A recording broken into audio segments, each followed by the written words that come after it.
In this video, I will be talking about natal moon in Libra in the 8th house and what this placement means for you if it is in the chart. So with that being said, if you have this placement, you are in the right place. And what the moon represents in astrology is it represents emotional needs and things that we depend on for security and emotional fulfillment. And it rules the 4th house, which is about our home life, our family, and our internal self, the deepest and most private part of ourselves. It has to do with an aspect of our personalities that is internal and that people therefore do not see on a surface level impression, which would be more so the ascendant, which is our identity, our personality, and how we appear on the surface, and the sun, which is our ego or how we want to be seen. The moon is neither of those things. It's not how we want to be seen. It's just a internal side to ourselves, a resource that we depend on, and what gives us security, what our roots are on, what we make our foundation. So when you have the moon in Libra, this shows that you're somebody that makes others into your foundation.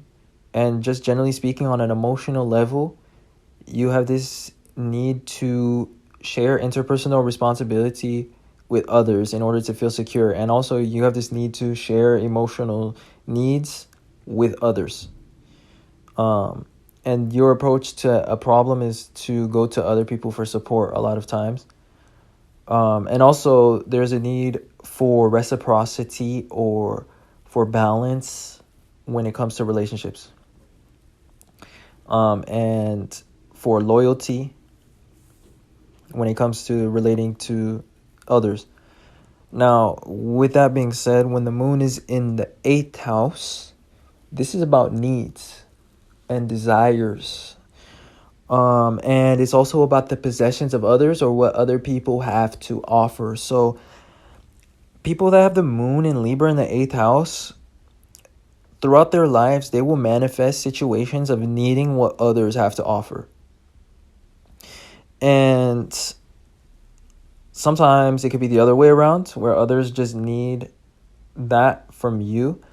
But what will always be the case is that these people feel most comfortable in very emotionally complex situations of interdependence, situations that are psychologically significant and that are psychologically deep or complex ways of relating to others.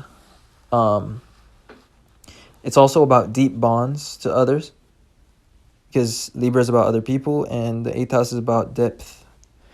And it's about needs. It's all about survival, life or death, because the 8th house rules death and transformation. So on an emotional level, these individuals can be quite needy. They have some deep needs that need to be fulfilled by somebody else. This placement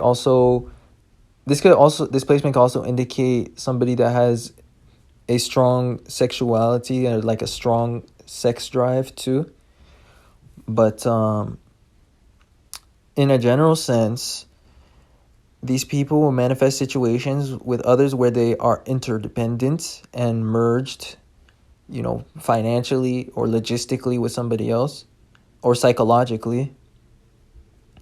And if you have this placement, you may manifest situations in your life of needing others for survival or for like very deep reasons. The 8th house is about things that are uncomfortable or where we have no choice.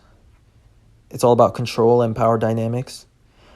And the moon shows our upbringing or what we became comfortable with based on how we're raised. So for you may have developed a comfort with uncomfortable situations and like situations that are more psychologically complex when it comes to your relationship to others, and also situations of survival and needing things from somebody else. Like you became comfortable depending on somebody else. So anyways, the eighth house is also about transformation. So your relationships will force you to go through several emotional transformations throughout life when you have this placement. And yeah, I forgot what else I was going to say after that to add on to that. But yeah, like these people, just generally speaking, that have this placement, these people will have more deep needs, and they became comfortable in life in situations of, you know, deep interdependence. And they became normalized to situations of complication, discomfort, debt, or survival, and like situations that are not necessarily ideal, especially on an independent type of level, in terms of being independent and self-reliant. These people are kind of the opposite. Like they become comfortable, like heavily depending on one single other person, or like on, you know, a external situation. And the last thing I wanted to say is that when the moon is in the eighth house, it is in the fifth from its own house. The fifth is about ego. It's about being put on a pedestal. And so people that have the moon in the eighth house, they can have this neediness to them, but also this strong ego about their emotions. And they have this need for their emotions to be put on a pedestal, or for their needs to be put on a pedestal. And in a more simpler terms, they just have this need for their needs to be taken, you know, very seriously. And they have no problem asking for things, or like expressing a need. And like the most ideal situation for them is when this need that they have, or this desire, is taken as like a order, or like it is taken like on a pedestal, you know. Like these people are very comfortable asking for things, you know. They need what they need, you know what I mean? And so they can feel entitled about their needs, especially if they are like have more psychologically advanced understanding of people, and like if they're more psychologically manipulative, which can be the case when there's a lot of eighth house energy in a chart.